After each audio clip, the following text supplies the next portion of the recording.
Hi everybody, it's Sweetsa here at Emanate, and so today's topic is conflict and emotional upset. So just recently I was at White House Black Market, one of my favorite stores, shopping with my mother, and I started to watch this dynamic between these two women. Now I didn't know their names, but for practical purposes and illustration, I'm going to name them. One is Marcia and the other one is Tina. So I was by the sales rack and I couldn't help but notice that Marcia says to Tina, "Did you put these clothes here?" Tina responds, "Well, obviously I did." Marcia says, "Well, do you plan putting them away?" And Tina responds, "Well, I was helping customers."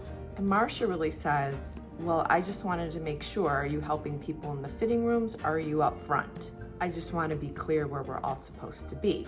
And at this point, I'm like peeking my head through the clothes to see what's about to happen.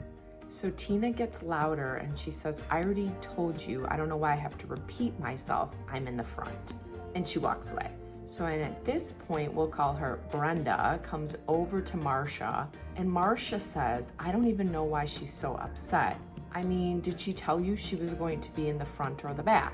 Brenda simply replies, "I'm not sure, she didn't really tell me anything about it." And then Marcia ends the conversation saying, "Well, I'm just trying to support everyone by getting clarity." And scene.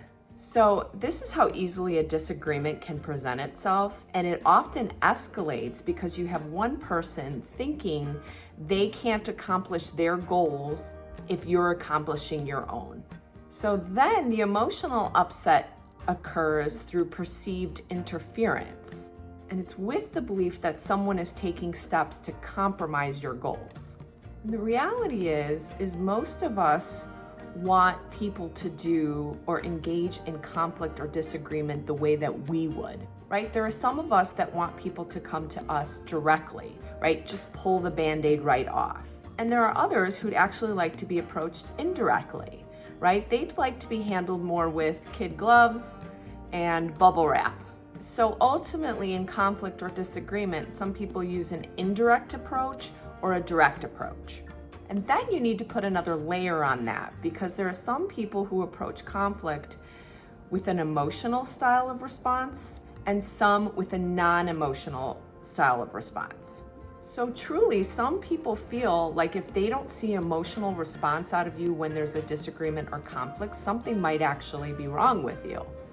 And on the other side of that, there are some people who feel like if you can't do conflict and stay at a homeostasis level of emotion, then something is wrong with you. So if we're not careful, we're not actually even starting to unpack or problem solve the disagreement or conflict because we're so busy judging the way someone is doing the conflict, engaging in the conflict.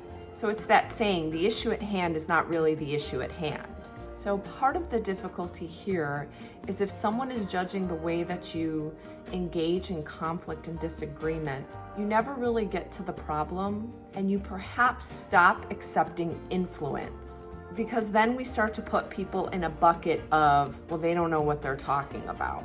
So I really want you to stop and think about your thinking and the way that you really approach conflict and disagreement, and perhaps even the way conflict and disagreement was done in your household growing up. That way isn't bad, it's just the way that you did conflict. But it's important to recognize that someone else might approach conflict and disagreement differently. And instead of judging their way, understanding that it's not good or bad, it just is. And once you take that posture, you can actually get past some of that behavior and really solve the problem. So I hope that helps. Until next time, emanate your best self.